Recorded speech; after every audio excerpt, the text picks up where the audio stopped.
अस्सलाम वालेकुम साथियों गुज़श्ता हफ्ते के दौरान एक खबर जंगल की आग की तरह फैली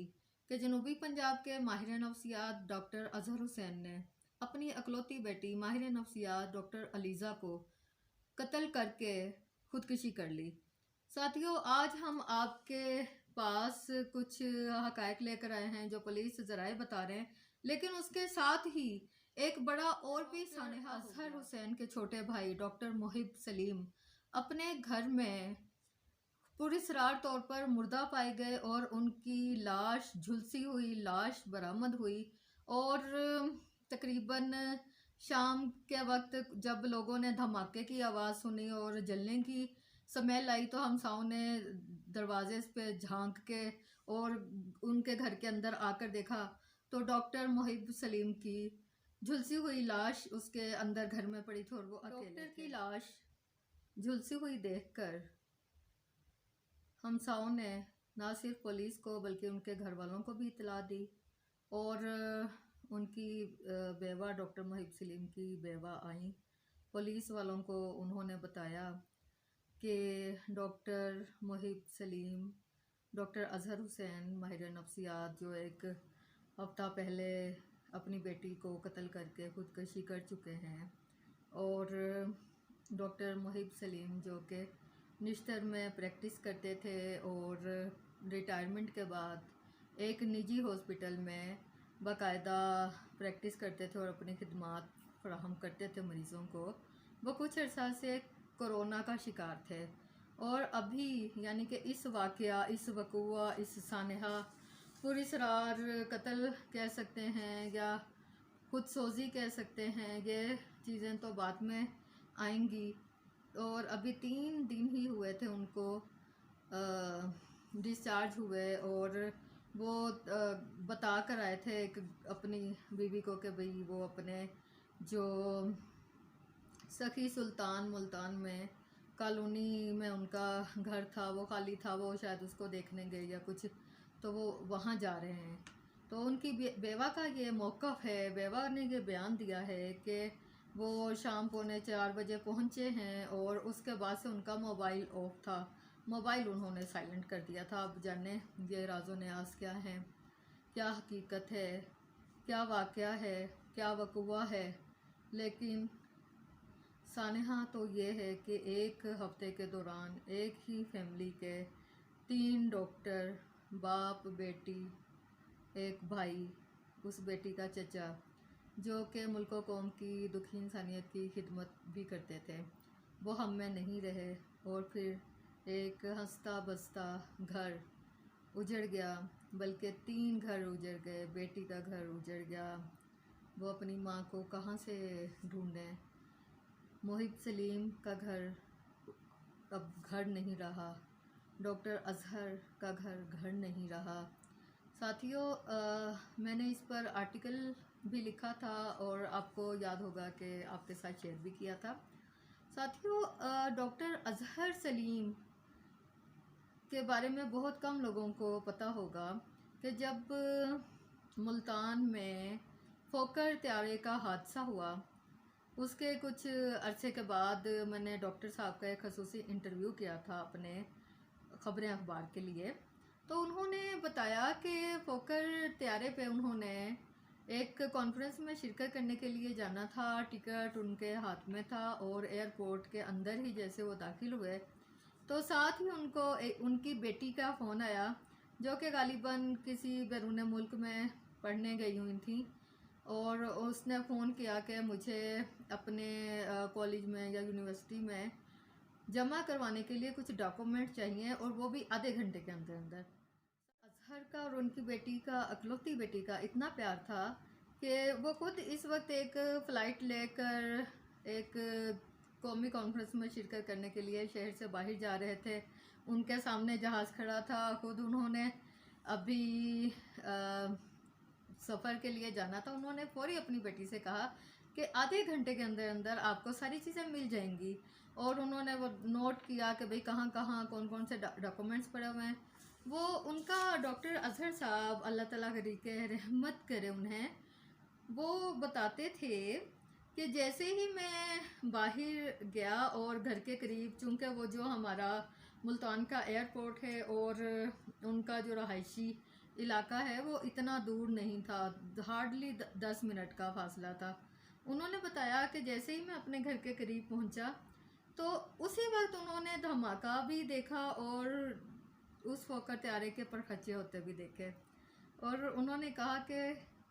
मैं हमेशा कहता था कि मेरी बेटी मेरी लाइफ लाइन है, आज साबित हो गया कि उसने मेरी ज़िंदगी को किस तरीके से बचा लिया। और बेटियां जाहिर है कुछ भी हो, कुछ अल्लाह ताला की तरफ से भी ऐसा हुआ, इसको वाक़या कहें, इसको कह दें कि ये उनकी गुड लक थी, लेकिन उसका क्रेडिट उनकी बेटी को ही जाता था। और उसके 10 साल के बाद ये सानहा हुआ कि बेटी का कत्ल एक बाप के और उसी बाप के हाथों हुआ जो हमेशा कहता था कि मेरी ज़िंदगी जो है वो मेरी बेटी की इमानत है और मैं अपनी बेटी की वजह से आज जी रहा हूँ। और उसके बाद उसने खुदकुशी कर ली। साथियों, इस वाक़या की भी इन्वेस्टिगेशन रिपोर्ट हमें मिल चुकी है और कहने वाले तो कहते हैं कि मरने वाले मर गए, अब बात ना करें, लेकिन साथियों ये मरने वाले कोई आम इंसान नहीं थे। और हम उन मरने वालों की बात नहीं करते जिनके रोज़ाना से ऐलान होते हैं मसाजिद के फ़लाँ बक़ज़ा इलाही फ़ौत हो गया या फ़लाँ बक़ज़ा इलाही फ़ौत हो गई। कभी ऐसे वाक़यात की तो हमने वीडियो नहीं अपलोड की, कभी ऐसे वाक़यात की तो हमने बातचीत नहीं की, बल्कि हमारी बातचीत तो उन वाक़यात पे होती है जो इंसानियत के, जो इंसान के, जो कत्ल किया जाए जिसको, और वो एक पब्लिक फिगर थे, वो दुखी इंसानियत की खिदमत करने वाले थे। साथियों ज़राए बताते हैं और ये वाकई कत्ल का और ख़ुदकुशी का वाक़या है। ज़राए बताते हैं कि पुलिस ज़राए कि जिस दिन डॉक्टर अज़हर हुसैन के साथ ये वाक़या हुआ, उस दिन उनकी जो बेटी है डॉक्टर अलीज़ा मकतूला, वो आई और वो अपने घर में तैयारी कर रही थी, अपने रूम में बैठी थी। उनके अगले दिन उन्हें कराची में किसी इम्तहान के लिए जाना था। साथियों, किसी वजह से डॉक्टर अज़हर हुसैन और उनकी बीवी बुशरा का तनाज़ा रहता था, कुछ लड़ाई झगड़ा रहता था। और उस रोज़ भी लड़ाई हुई मियाँ बीवी की। ज़राए बताते हैं कि मियाँ बीवी की लड़ाई हुई और डॉक्टर अज़हर बहुत ज़्यादा तेश में आ गए और उन्होंने अपनी बीवी पर पिस्तौल तान लिया। इस दौरान ये सारे हालात देख के, माजरा देख के, शोर देख कर उनकी बेटी दरमियान में आई और उनकी जो गोली थी, पिस्तौल की गोली, वो उनकी बेटी को लग गई। और जैसे ही उन्होंने अपनी बेटी को खून में लत-पत देखा और वो हवास बाख्ता हो गए डॉक्टर साहब। और इसी दौरान जो उनकी बीवी थी बुशरा, वो अपनी बेटी को फौरी तौर पर लोगों को बुलाकर, अपने देवर वगैरह को बुला के एम्बुलेंस पे अपनी बेटी को हॉस्पिटल लेकर चले गए। जबकि दूसरी एक और चीज़ के उन्होंने 2 गोलियां चलाई, एक बेटी को लगी और दूसरी उनकी बीवी को लगने ही वाली थी कि गोली। साथियों ये बहुत तवज्जो से सुनने वाली बात है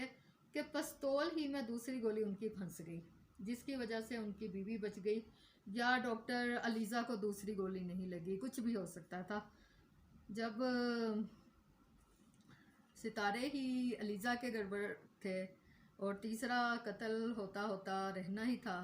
तो गोली फंस गई, गोली नहीं चली, पिस्तौल में कोई खराबी या कुछ ऐसा हुआ कि अल्लाह ताला ने उनकी बीवी को बचा लिया। तो बस कुछ भी हुआ, वो चले गए, निश्तर चले गए। और इस दौरान डॉक्टर साहब अपने कमरे में गए और उनको पता चल चुका था कि उनकी प्यारी बेटी, जान से प्यारी बेटी, उनकी लाइफ लाइन उनके हाथों ही मौत की वादी में जा चुकी है। तो उन्होंने वो पिस्तौल ली और दोबारा से वही गोली ठीक की, पिस्तौल ठीक किया और उन्होंने ख़ुद को अपनी कनपट्टी पे वो रखकर, पिस्तौल रखकर अपनी ज़िंदगी का भी ख़ात्मा कर लिया। साथियों, आज ही हमारे पास ये रिपोर्ट आई और आज ही ये भी मनहूस खबर आ गई कि डॉक्टर मोहिब अब नहीं रहे। उनके साथ भी कोई पुरस्कार वाक़या हुआ और इस दोनों भाइयों के साथ पेश आने वाली चीज़ों में, वाक़यात में, कुछ हालात में, उनकी ज़ात पे गुज़रने वाली चीज़ों में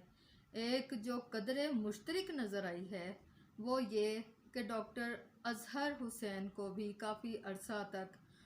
कोरोना रहा और बताने वाले बताते हैं कि उनका कोरोना जितने भी टेस्ट करवाते थे पॉजिटिव होता था, नेगेटिव नहीं हुआ और एक तवील अरसा तक वो बहुत जहनी परेशानी, तनाव और तन्हाई में रहे और बहुत उनके घरेलू मामलात भी हैं,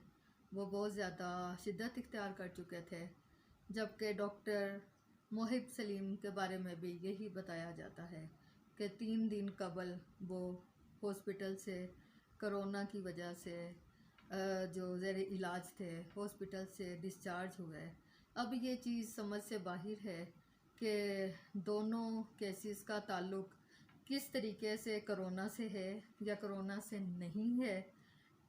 बहरहाल जब लिखी जा चुकी होती है, ज़िंदगी ख़त्म होने वाली होती है, तो बहाना कुछ भी हो जाता है। लेकिन हम उम्मीद करते हैं पुलिस के अदारे से, मुतल्लिका हुकाम से, कि इस केस का बाप बेटी के बाद एक और जो खौफनाक केस हो गया है, अब इन तीनों का एक ऐसा कमीशन कायम किया जाए जो कि ना सिर्फ तहकीकात करके आवाम को बताए बल्कि ये भी बताया जाए, क्योंकि अक्सर मेरी आज भी कुछ माहिरीन नफ्सियात से बात हो रही थी, तो माहिरीन नफ्सियात ने कहा कि क्योंकि बहुत सारे लोग जो बहुत ज़्यादा शदीद किस्म के डिप्रेशन के लोगों को देखते हैं, हज़ारों लोगों के करोड़ों मसाइल सुनते हैं, बहुत सारी चीज़ें हैं, तो कोई ना कोई ऐसी स्टेज आ जाती है कि इंसान माहिर नफ्सियात ख़ुद भी किसी न किसी ट्रॉमा में चला जाता है, एंजाइटी में चला जाता है, परेशानी में चला जाता है, गुमसुम भी हो जाता है, कभी उसका शदीद रवैया भी हो जाता है, यहाँ तक कि उसको भी थेरेपी की ज़रूरत होती है स्ट्रेस से निकलने के लिए। तो अगर ये दोनों वाक़यात अगर मुजरमाना वाक़यात के उसमें नहीं भी आते, ये ख़ुद सोज़ी और ख़ुद कशी और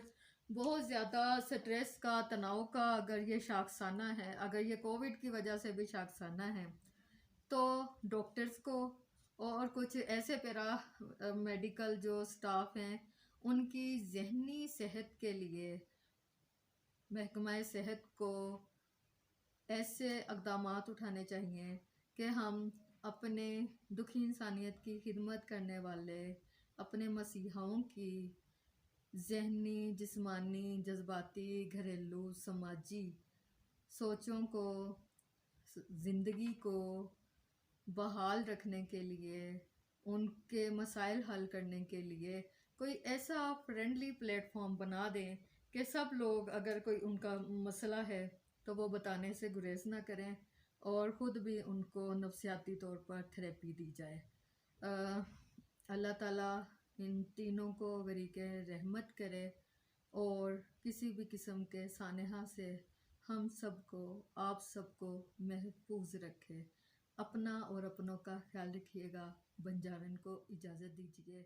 अल्लाह हाफिज़।